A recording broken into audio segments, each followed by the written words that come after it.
Good afternoon, everybody. Welcome wherever you are in the United States. I am Anthony, and I'm excited to be able to host this discussion this afternoon. We have with us a variety of panelists from all across the country speaking in expertise from all areas. I want to do a brief introduction with each, and then we'll begin. We're going to start with Dr. Katherine Kuhlman. Katherine is a police and public safety psychologist. She is board certified in those areas, and she's also a member of the International Association of Chiefs of Police. We have with us also Mr. Daryl Davis. Daryl is recognized as a race reconciliator. Daryl's actually began his career as a musician, and through his music connected to extremist members and has talked more than 200 people personally out of their extremist views and beliefs. Mr. Jeff Shope is the founder of Beyond Barriers. You can find them at Beyond Barriers. That's .org, right, Jeff? Yes, okay. Sorry, that was one I hadn't made a note on. Jeff was actually an extremist leader. He was president of the National Socialist Movement here in the United States for several years before changing his views, and now works to help others reject those extremist beliefs to work with more people in society. And last but not least, certainly, is Chief Neil Gang. Chief Gang is, of course, a chief of police in Pinole, California, and if you follow him on LinkedIn, you'll see that Chief Gang has repeatedly undertaken efforts to help his officers grow and work better with the community. So I'm excited to welcome all of these folks here today for our panel discussion. And we're going to begin with Dr. Kuhlman. Dr. Kuhlman, as we talk about this strain on the relationship between police and community, how is that affecting Americans across the board, and of course, those involved in the public safety field? So I don't think it takes a rocket scientist to really realize how this has affected, people across the country on either side of the spectrum, really, because what's happened over the past year. It started with coronavirus, and the community really saw law enforcement as being kind of on the front line, as heroes. Kind of putting their lives on the line, and I think respect was at a high. And then after the shooting of George Floyd, that just kind of tanked very significantly in a short period of time. And so you saw this like complete 180 of what was going on between the community and police. And I think over the past year, there's been some changes, and you've seen that the narrative start to change a little bit, but the narrative that has been spoken along the way has really impacted people quite a bit. And the thing is that in this case, perception is reality for both the community and for police officers.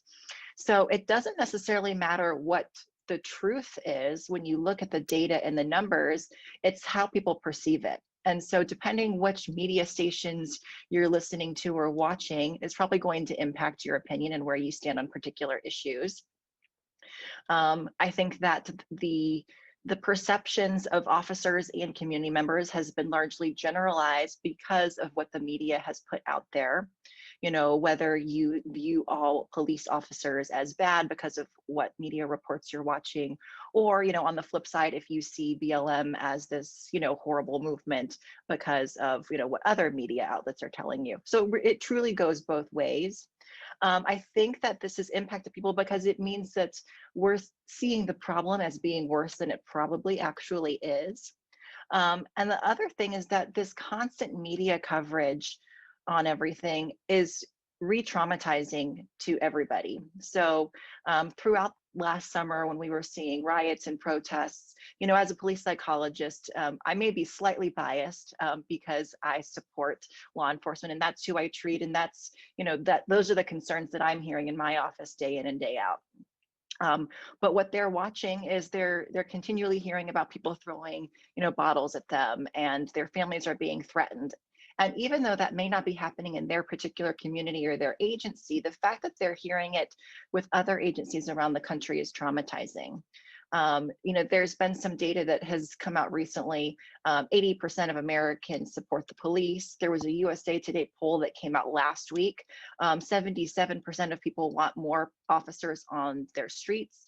70% want to increase budgets for police departments. And so I think that you're starting to see this support increase, but it doesn't undo the damage that's been caused across the board. Other things that we've heard is because of the trauma that's been experienced, especially on the policing side, is that you have seen increased resignations and retirements. NYPD, as an example, increased a 75% increase over a year in departures or retirements. There was a study that came out last week, and it was an anonymous US Western agents, large metropolitan Western agency. It's not named. We can probably guess which agency it's referring to, but there was an increase of 279% in voluntary resignations, which is massive. So we can guess where that is. I've got like 2 options in my head. The thing is that then this narrative that we're hearing play out is psychologically damaging to both sides. So you're going to see increases in trauma, depression, anxiety, just fear being perpetuated, both in the community and with police. So the community being fearful of police because of the narrative that they're hearing, and officers being fearful for their lives because of the narrative that they're hearing. And I think that conversations like we're having today, where we can get different perspectives and really try to understand what the issues are, can be really helpful in kind of bringing this issue to the center and talking about the reality. Because a lot of times, and I'm sure that we'll probably get into this and somebody will speak on this, is, when you look at mediation, the stated problem is not always the problem. And it takes actual open discussion and listening, active listening, and deeper listening to actually understand what the problem is and to understand each other's language.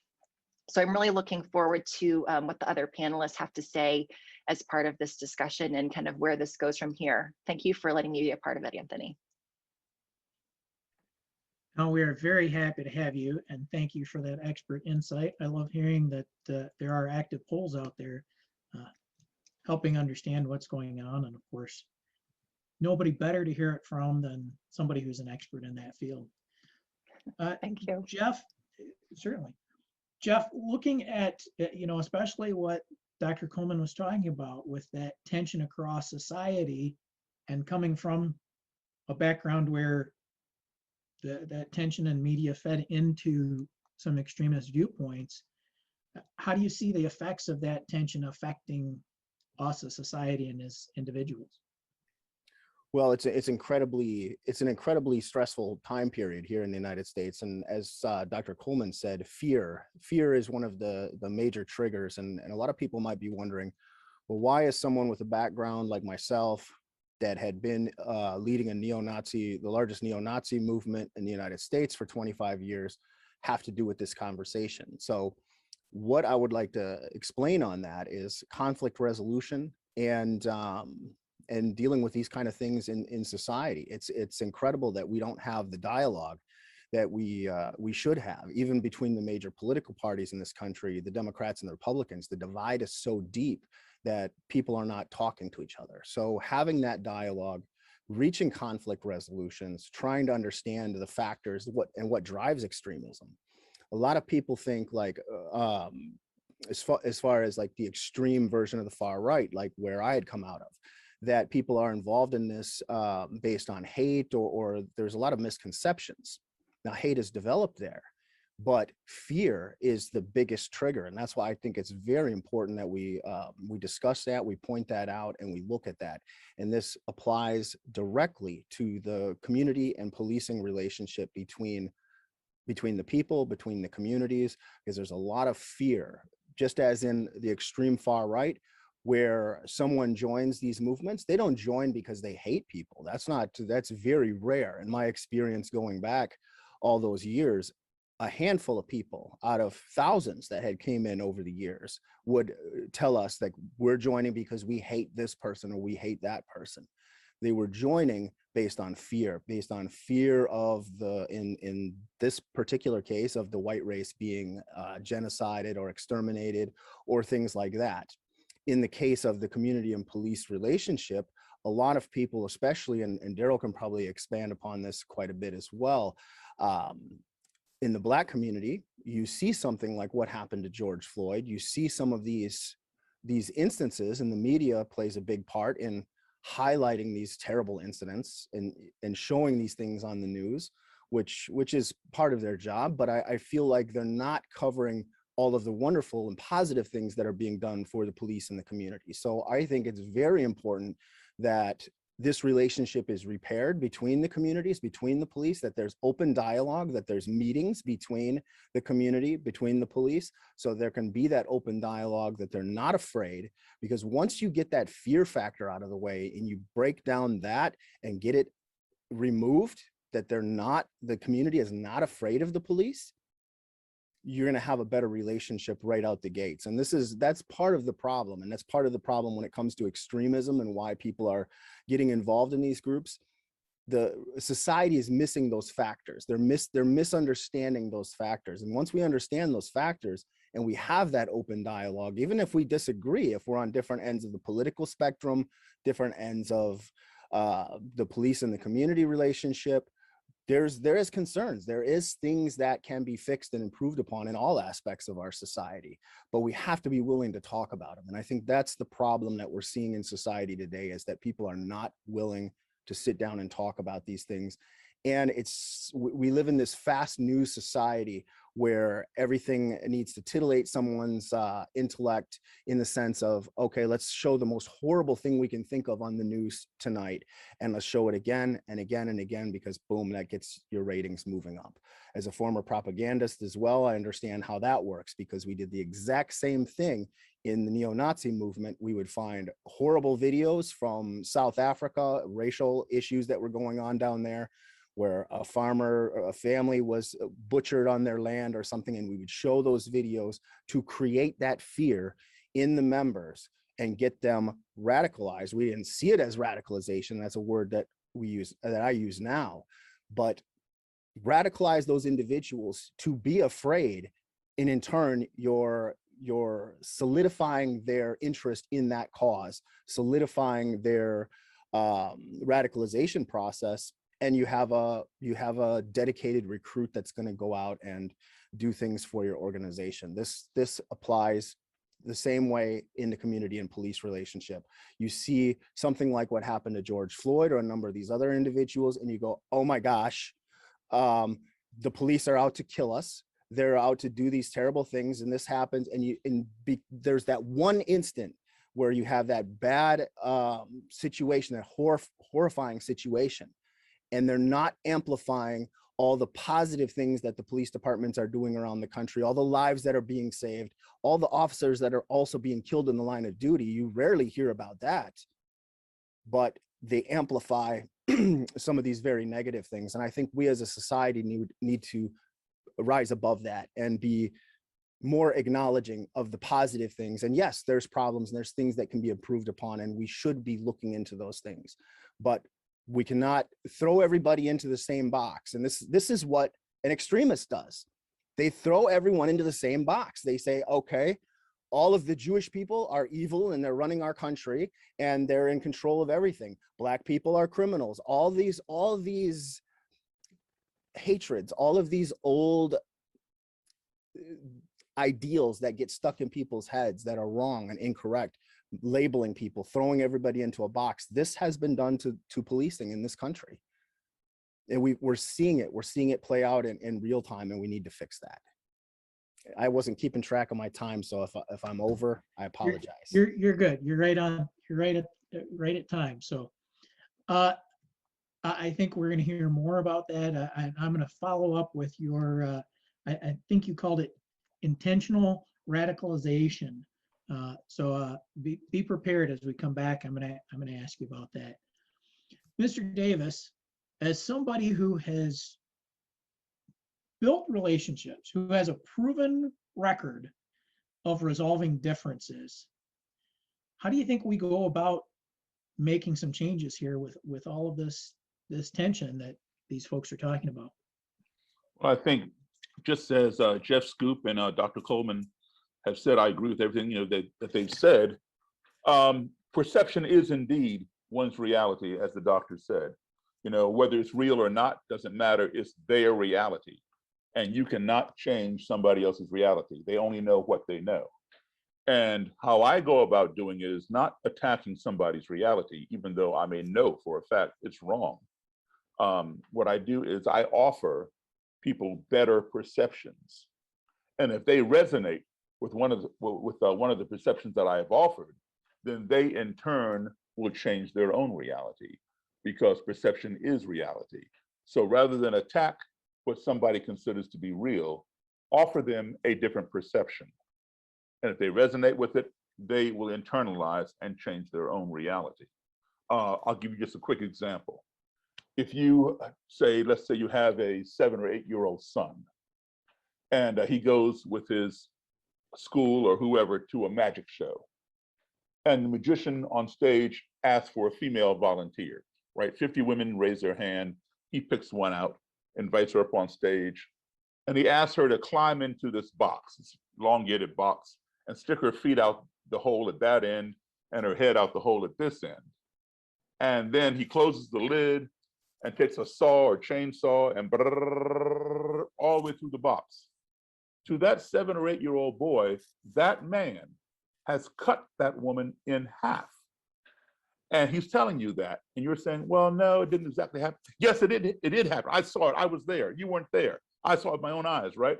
And to make it even more real, the magician takes the half of the box with the feet sticking out and moves it over to stage right, and the half of the head over to stage left. So now the body is separated, and he walks over and starts talking to the head. And the woman's head talks back to the magician. And then he brings both halves back together, opens the box, and out pops the woman in full form, no blood. And he's telling you all this, and you're trying to say, well, it's an illusion. And you are never going to convince him. So what you have to do, because that's his reality, what you have to do is offer him a better perception.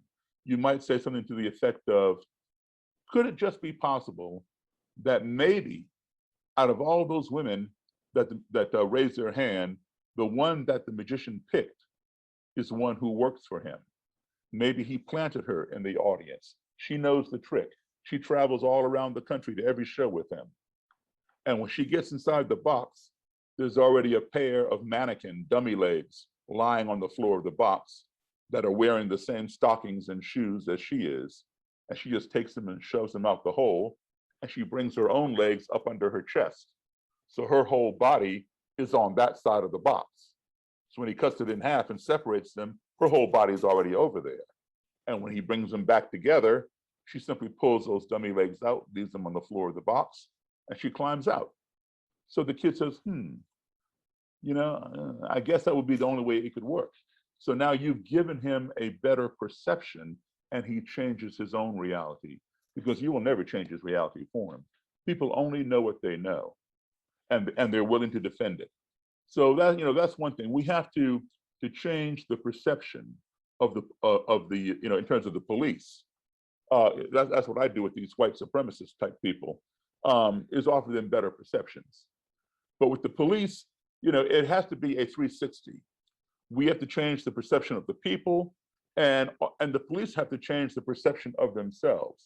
Like, for example, in many police departments, not all, but in many police departments, especially in metropolitan cities, the officers in internal affairs, where one goes to make a complaint against a police officer, a lot of times these people are dressed in suits and ties as opposed to their uniform. And I've questioned police chiefs and others about why. Why aren't you in uniform? Because I've been there too to complain sometimes. But the answer that I've received is that people, they fear the uniform, especially in metropolitan cities where people might have come from other countries where police, were pretty corrupt and brutalized them. And so when they see a uniform, it triggers something, and they don't want to go anywhere near somebody with a uniform. So they're less forthcoming in providing information. I get all that. However, personally, I think that is doing a disservice to your own group of police, because subliminally, what you're teaching people is that it's the cops in uniform who are the bad guys. The cops in the suit and ties are the good guys. So you can always talk to them, avoid the ones in the uniform. What you need to do is provide the perception that, hey, not everybody in a uniform is going to do to you whatever it is you're there to complain about. There are other people in uniform who are just fine. You can talk to them. It's the individual, not the uniform. It's the same thing that I talk to people who don't want to sit down and talk to a Klansman. They talked to racists before, but they would never talk to one wearing a robe and a hood. It's the same person. And that's what I'm talking about. We got to offer people better perceptions, change their perception, not their reality. They will do that themselves. So that's one of the techniques that I use, and we do also at Beyond Barriers with Jeff Scoop, in our efforts to de-radicalize people who are still in the movement, and also prevent others from joining the movement. Right, and we're going to come back and talk a little more about that better perception part. That's what I'm going to follow up with you on as we get into our Q&A session here.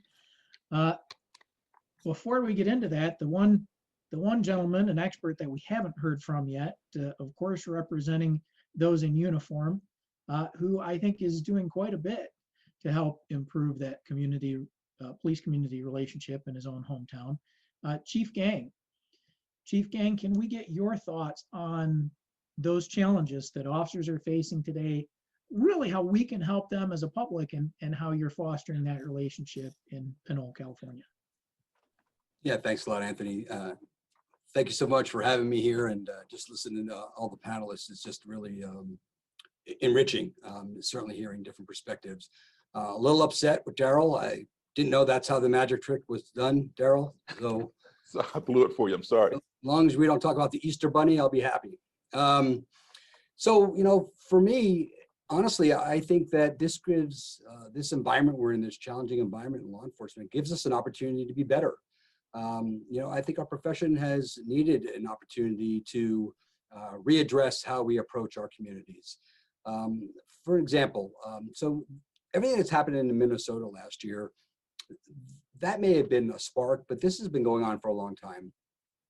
President Obama in 2009 came up with the 21st century policing model, right? The first pillar is right, it's building trust and legitimacy. So we've known this has been a challenge for us for a long time in our profession. So it wasn't kicked off, with the George Floyd incident. And as a side note, if anybody's still out there thinks that's a training issue, that wasn't a training issue. That was a heart issue. That was a human issue. That was not a training issue. So that's just a side thing there. But we're talking about building trust and legitimacy, going out into our communities and really, for the first time in our profession, sitting down, pulling up a chair and listening. What we have not done very well in our profession is listen to people, right? I think Daryl even talked about this in one of his seminars, was hate stems from fear, right? And people fear us because they don't know who we are. We have not done a good job of humanizing who we are, right? We talk about the human behind the badge and all those buzzwords, but a lot of times there's a loving heart behind this badge that we wear. And we've not done a really good job of showing the communities that we are sons, we're daughters, we're fathers, we're, whatever you want to put in there. We are the community. We just have a job to do in that community. The problem some of us have is that we have identified ourselves as police officers. This is what we do. This is not who we are. So I think it's really, really important to know that. And as a police leader, we need to build trust in our communities. I think without trust, we have fear, and without trust, we don't have relationships. And really that's what it all comes down to, is building relationships, sitting down, listening, giving our community members a voice, and actually police to the mission of what they need in the community. as opposed to what it used to be, where we are a paramilitary structure. We go into a community, we tell you what you need, and then we police to that mission. That's a poor method. It's shown that has not been successful for us. I think we have to establish a culture early on, right? A relationship that binds us to that community. Build community first, then enforce laws second. And we have to have that mindset, and we've not done a great job with that. I think this environment we're in gives us an opportunity to kind of reestablish those relationships, gives us an opportunity to refocus what policing should be. And, you know, the reimaging or policing 2.0 we talk about, but there's a lot of changes that need to be done. I think rebuilding trust, you know, between communities and first responders requires patience, purpose, and process. And that's something that us as police leaders need to address. One of the things that I've coined, it's called trailblazer leadership. We can't go off a shelf right now and pull off a leadership book in law enforcement that talks about policing through a global pandemic while all the civil unrest that's going on. There's no books, right? No one's experienced that. So we're trailblazing that now, and be able to partner with leaders like the panel here, learn from them, and be able to bring that back to our departments to move forward and be proactive and help our communities out and understand that we're part of the community, not separate from the community, is really a step in the right direction.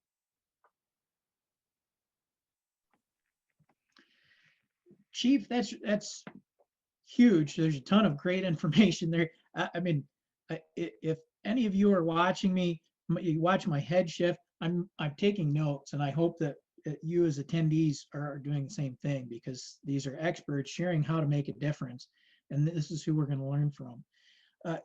Chief, full disclosure, I was a police officer for 20 years in one of the most violent per capita cities in the country. And one of the changes that I noticed through my career was a lack of time that we were given to have those conversations. How essential do you see that as? And I'm gathering that that's one of the things you do for your officers in your community. Could you repeat that, Anthony? I think you're saying about the time we need to spend where we're not going from call to call and realizing that it's transaction relationship. This is not a transactional relationship. You know, we're here to help the community.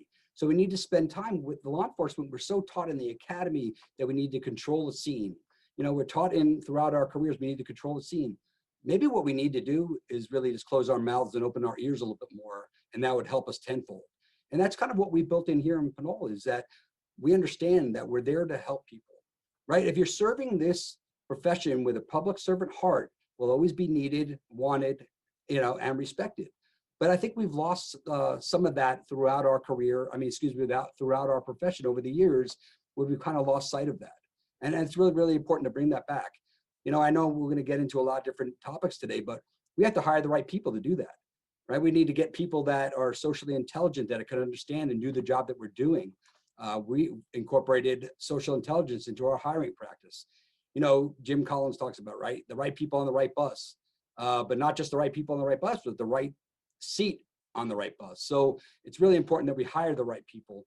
Yes, I do believe there's a training component there, but we need to really start hiring for the heart, and then we can train for the brain. And I think that's a different philosophy than many law enforcement officials have. Yeah, I think that's a bigger perspective, that it doesn't start at the grassroots level. It doesn't start with the individual. There's police leadership education there.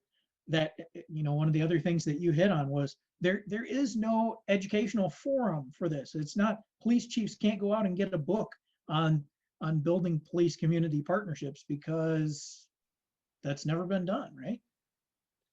Well, you know, it's been done, but not in the current environment we find ourselves in. You know, when was the last time you had to, you know, reestablish how you're going to develop, deliver police services to community during a global pandemic, right? You talk about the fear of that situation, let alone the fear of us wearing a uniform and the national narrative that's out there. I think Jeff brought up a good point. It's the national narrative has really not helped this profession at all. So I think we have to do a job even more so, put more effort into changing that narrative, because like what Daryl said, right? Perspective is their reality.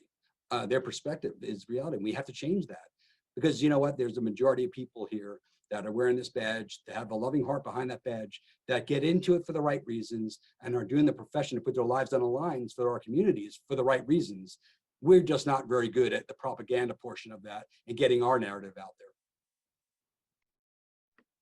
Yeah, I think the sharing of that is going to be huge moving into the future, certainly. Now, Mr. Davis, after hearing the chief's comments, do you have, we've got a bunch of police officers listening in on this conversation. Do you have suggestions for them as individuals into helping them, as you said, change that perception of themselves? Well, I mean, I have several, and as Chief Gang pointed out, it didn't just kick off with the George Floyd incident. I mean, this has been going on, especially between the Black community and police, for over 100 years. There's always been a contention there, and I think again, one's perception is one's reality. I'm not from the DC area, but that's where I live now. I'm from Chicago originally, but I've lived in many different places. It used to be you would have two officers in a car, a Black officer and a white officer, especially back around the 1970s, when they began hiring more Blacks on the police force.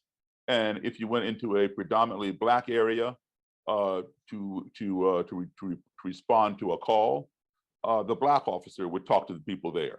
If you went into a white area, the white officer would talk to the people there, because people tend to relate more to people with whom they're familiar or who look like them, or they feel some affinity with. Again, that's their perception. But I say, that was a mistake. I think we need to learn to respect a police officer regardless of what color he or she may be.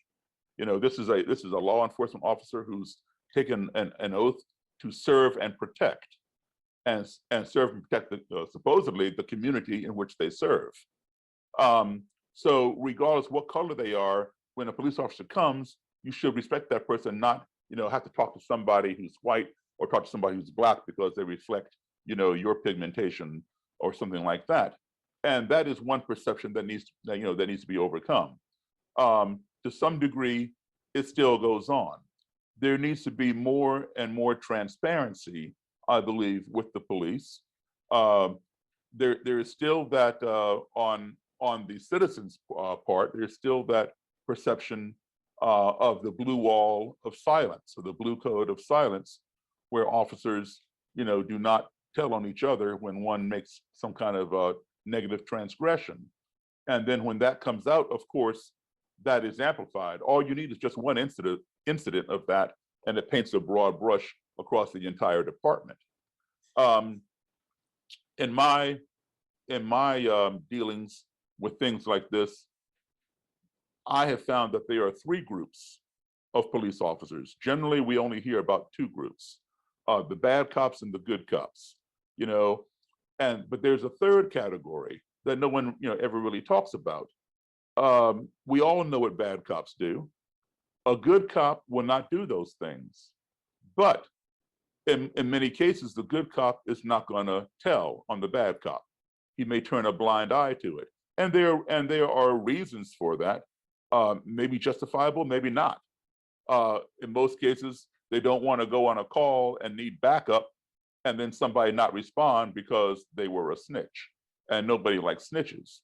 The third category is the honest cop, the cop who will tell, who will go to the brass and report on their fellow officers. And as a result, he or she is jeopardizing their own safety, or they become persona non grata. They get put in all kinds of, bad situations or jobs, they don't really want, or patrol areas, they don't really want, and things like that as punishment. I've seen these things happen to law enforcement officers right around here where I live. I happen to meet with our chief the third Thursday of every month. And, we hear these things, we see these things. And we've had some good chiefs here where I live, and we've had some very bad chiefs here where I live when we had to get rid of one of them. I think transparency is key, because as soon as people feel that they cannot trust you, your credibility is your greatest asset. and you only have one, and I repeat it, you only have one opportunity to make a good first impression. You know, you may have a second or third opportunity to make an impression, but you only have one opportunity to make a good first impression. And people will generally judge you on their first impression of you. In my experience, let's say I go and meet with some grand dragon or imperial wizard in the Klan for the first time, you know, they don't know I'm Black. You know, all they know is they're going to do an interview and I show up and they freak out. But, you know, my first meeting with them is to plant a seed. I want to come back and see them again so I can nourish that seed. I can pour the water on it or whatever, so it will bloom. You know, when they see me, I am not the object of their affection. So their temperature goes up, their wall goes up, they're ready to radiate vitriol. They are supremacists. So they must let me know where I stand. In order to be supreme or superior, you have to make somebody else feel inferior. So immediately, you know, they radiate this to me. But I still want to come back. And if I am credible, even if they don't like me, if I am credible, there's a good chance when I say, hey, listen, I appreciate your time, I appreciate the info you gave me, let me process it. Can we set up another interview in a couple of weeks? I just want to maybe do some follow-up. They'll say, yeah, sure, that's okay, as long as I'm credible. But if they don't like me the first time, they're not going to see me again. It's just like, you know, you ask out somebody for a date. You impress them the first time, they might go out with you again the second time. But if you don't impress them, you can forget it. They're not going to go out with you again. So we have to always make a good first impression. Our credibility is key. And as soon as people who don't trust the police or think they shouldn't trust the police, as soon as they see one incident of where a police officer has not been credible or has been untrustworthy, that paints a broad picture and that becomes their reality. You know, even though perhaps the majority of the force is not like that. That guy was an anomaly. Like say, you know, Derek Chauvin does not reflect the entire Minneapolis Police Department, but people see that, you know. Another thing is that we all know when, if we do something against the law, we know what the punishment is. Hypothetically, let's say I went out and did something against the law. I committed a crime. I get punished. I have a record. And so now you can go and look up my record and you can see, oh, he was involved in selling drugs or breaking and entering or whatever my record was. All right. However, when a police officer is found guilty of something within the internal affairs portion of the police department, that record is confidential because they have the LELBR, the Law Enforcement Officer Bill of Rights, which protects them from having that personnel record exposed to the public. And so that's another thing that the public thinks is, oh, well, they probably just got a slap on the wrist, even though they may not know what that punishment may be. So, you know, there's that perception that, you know, they always get away with something. And in some cases they do. In other cases, they don't get away with it.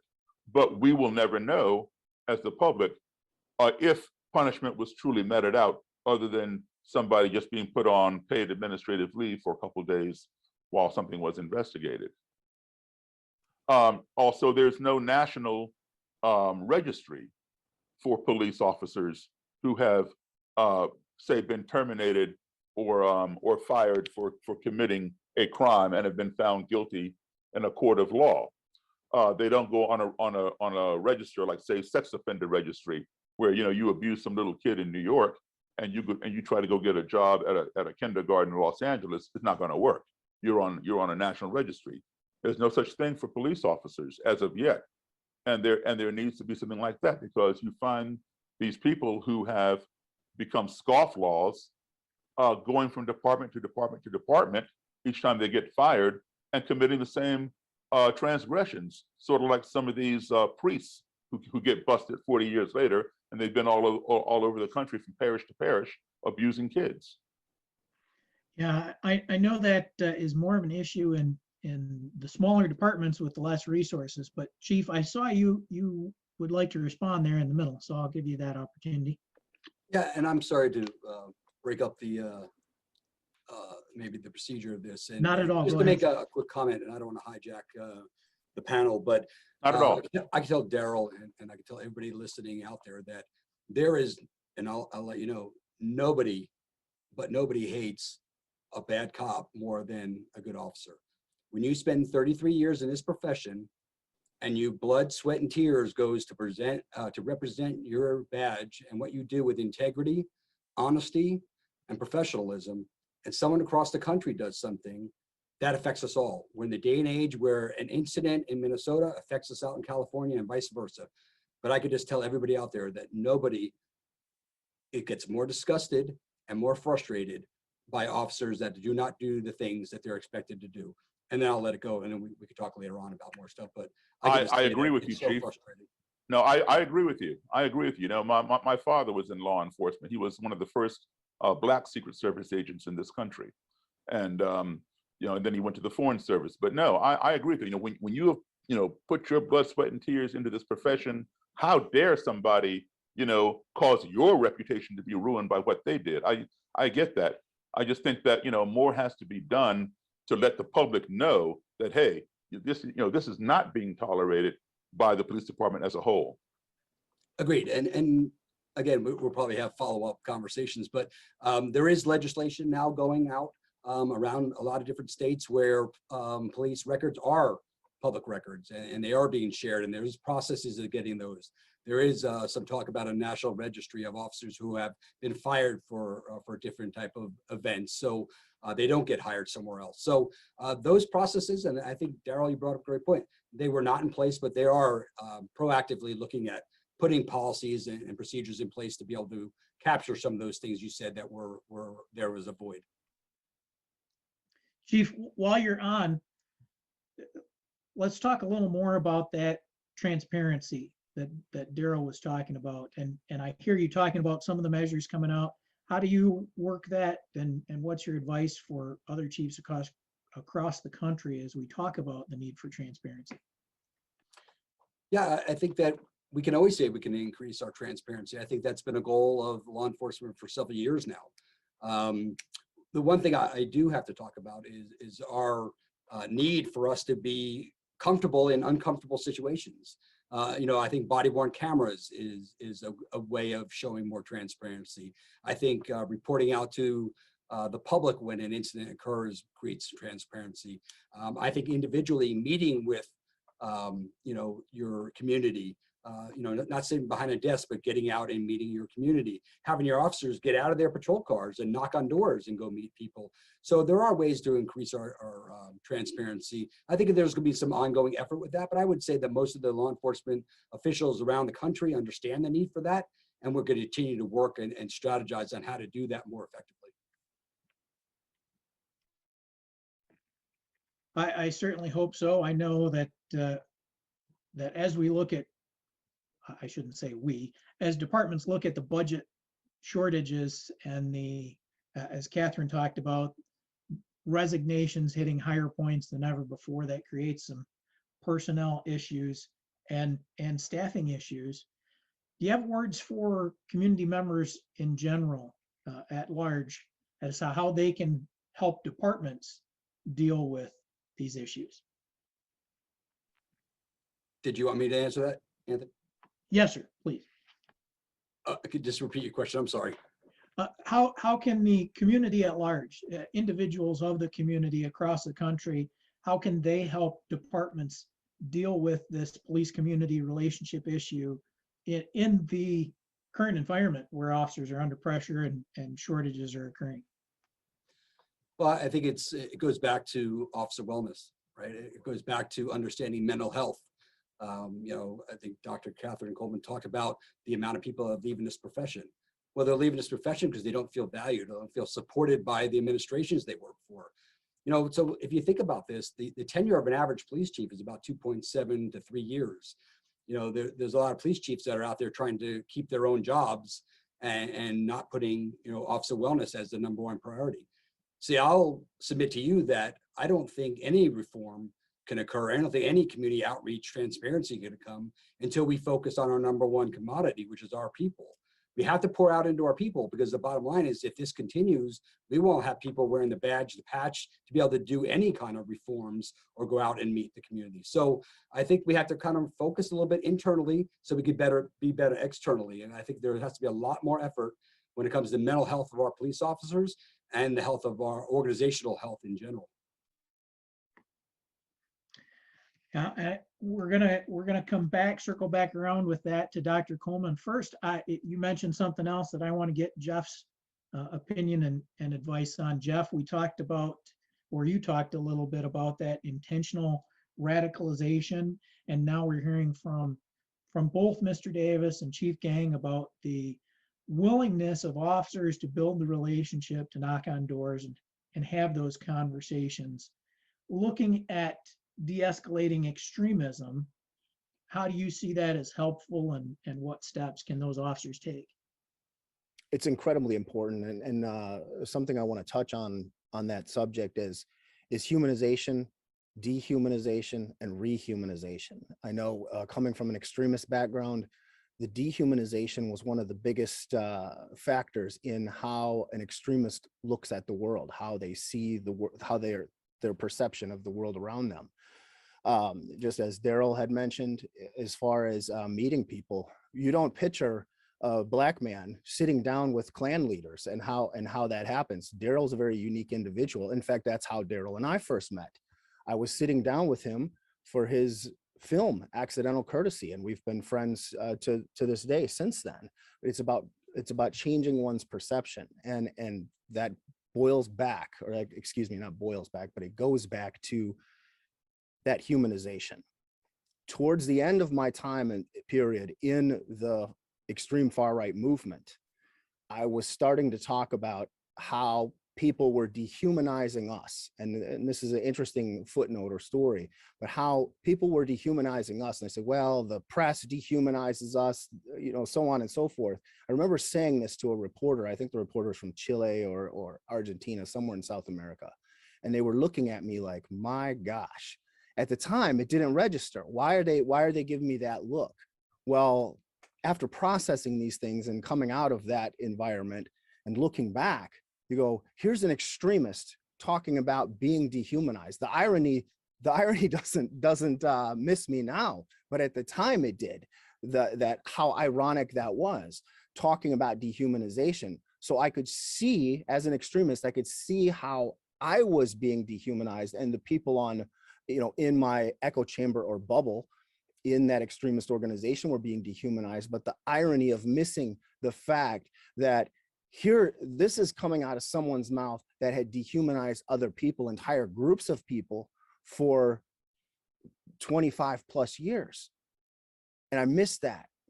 And a lot of people in society are missing that they're doing that too. The police in particular have been dehumanized because of the social environment, because of different things that are going on in society, and the negative aspect of how the media is portraying some of these things. So what we need to do, and I don't want to just talk about the problem, I want to talk about solutions, because that's what we're here to do. The solutions come back to that dialogue. It's reconnecting with one's humanity, and that's key to getting people out of extremist groups. And that's how this process, the process we use at Beyond Barriers, can be applied to the community and police relationship. We rehumanize the people sitting across from us, meeting somebody like Daryl Davis, connecting with him on an interpersonal level, understanding that he has, the experiences that he had as a child were similar to mine. We had similarities in common, and this is how he's able to reach people in groups like the Ku Klux Klan or neo-Nazi movements.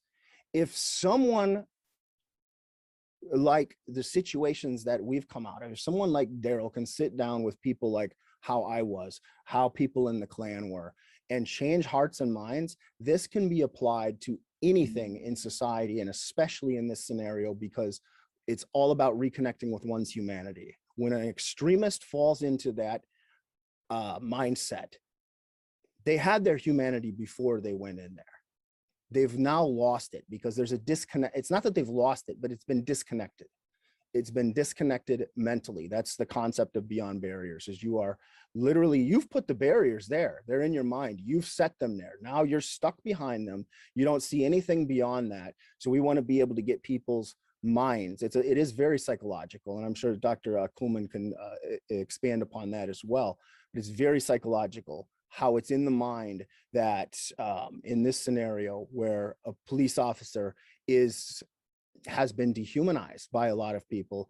And this goes both ways. And this goes back to propaganda. It goes back to how people envision the world. We could talk about groups like ISIS or Al-Qaeda. How the average person goes, how does someone in ISIS chop off somebody's head and do something like that? And this can apply across the gamut of any kind of extremist group, but I'm just using ISIS as an example. How can they chop off a head and say that that was God's will and be okay with it? Well, the average person goes, well, that person's just evil. That's why they did that. That's a simple way of making sense of a very complex situation. But when they understand that there's more drivers to that, now the ISIS member doesn't say to himself, I'm evil, I'm going to chop off somebody's head because I'm evil. They really believe that they're doing the work of their God, that they're doing something noble, something honorable. And that goes back to even the far right extremists in my own trajectory. I believed that I was doing something noble, something honorable, something good. And the vast majority of people in those groups believe that too. So changing those perceptions, and we can't, as Daryl said, we can't make them. That's not an honest trajectory anyways. If you make somebody do something, like you say, okay, well, this guy's on parole or probation and he's going to go to this class because if he doesn't, we're going to throw him in jail. He's going to go and say whatever he has to say. A lot of them. You want them to change the way they see it. So if you give them the tools, you give them the ability to see that from a different perspective, that's where hearts and minds have changed. And if you can show them the humanity of the person sitting across from you in any situation, whether it's police or community, whether it's a Black man sitting across from a neo-Nazi or a Klansman, if you can show them your humanity, you can reconnect that. And once that humanity is reconnected, that's when lives change. That's when situations in the public can change. And that's what how we believe that we can change the relationship between community and police, is by rehumanizing both sides. Obviously, I agree. That's part of the purpose of the organization that I work with, communityandpolice.com. Dr. Kuhlman, not to hit you from out of the blue here, but we've heard a lot about this issue of dehumanization and rehumanization. So as we go to wrap up, talk a little about that rehumanization aspects. How do we help build relationships, either for our officers that are being dehumanized, due to the standard uniform, or for people who figure that they're not getting a human response for their officers? I think the panel has offered a lot of really great suggestions so far. When it comes specifically to officers, I think that Chief Gang brought up some really good points about specifically what he does at Panel and his passion for officer wellness and wanting to take care of his officers. Officers gravitate towards departments that are like that. And that's what you're saying. Officers want to work for a chief and for an executive or command level folks who want to take care of them, who are going to put their officers first, and their city councils and mayors or whatever kind of politicians they have to respond to second, because they want to be taken care of, and they want somebody to have their back. So I think that that's one way that officers start to get rehumanized, is because when they start being treated like humans and not just like badge numbers by their department's administration. And I loved what we talked about too, is, he mentioned humanizing the badge. And so I think that the more that we can see officers as human, and that can be in the media, so shows that actually don't demonize police, and even some of the TV shows now that are supposed to, be cop shows, there's always like a bad cop in the show, or there's always something like that going on. And like the TikTok challenges, they're cute and all, but I think we need a little bit more than that. And just overall transparency, that's going to help humanize the badge. So Chief Gang and I had a conversation last week about an incident that he had in his department, and how he's creating a video that's going to go out to the community that shows transparency. And locally here, the Phoenix Police Department does the same thing. If there's an officer involved shooting, they put out just the facts so that people don't jump to conclusions, and it really helps to answer a lot of questions. And when it comes to the community side, I think that having these types of conversations are absolutely vital. There was a local sheriff, and when he was elected, one of the first things he did was sit with community leaders from various groups, whether it was the Black community, we have a large Hispanic community, different religious communities, and just point blank ask them, what are the issues? What are you worried about? How can I help you? And just that conversation between the sheriff and the constituents within that county was huge, because it opened up that dialogue. They felt heard, and everything comes from the top. So if you have an administration that officers or deputies respect, and they're open and willing to having those conversations with the community, that's going to trickle down, because that then becomes a culture of that agency. So I think that's huge. Well, thank you very much, Dr. Kuhlman. I want to thank Whirlwind response.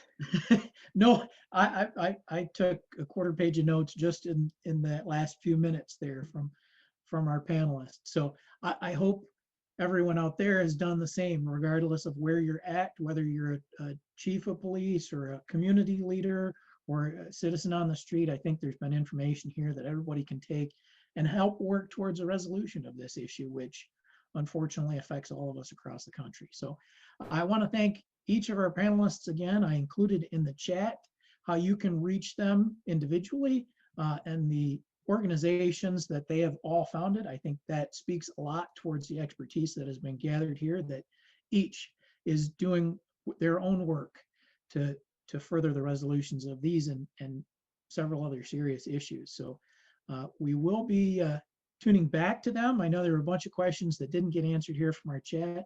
We will be turning back to them in a follow-up panel, so stay tuned on LinkedIn for when we will be hosting that discussion.